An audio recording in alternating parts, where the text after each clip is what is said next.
இது தருமபுரி பிரிட்ஜுங்க. இது ஒரு வளைவாக தான் போகும், ஸ்ட்ரைட் பிரிட்ஜு கிடையாது. இது ரயில்வே ட்ராக் மேலே வர இது பிரிட்ஜ். இது தருமபுரி போகிற ரூட்டுங்க. இந்த பாலம் கட்டுறதுக்கு முன்னே அது கீழே இருக்கு பாருங்கள், அந்த வழியாக தான் போயிட்டு இருந்தது. இங்கே அந்த ரயில்வே ட்ராக் இது இருக்கும், அது சிக்னல் போடுவாங்க, வெயிட் பண்ணணும். இப்போ இந்த பிரிட்ஜு போட்ட முன்னாடி அந்த வெயிட்டிங் கிடையாது.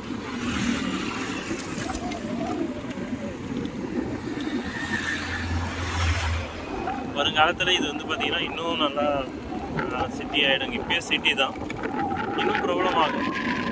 இந்த குப்பைகள்லாம் இல்லாமல் க்ளீனாக நீட் அண்ட் க்ளீனாக இருக்கும்.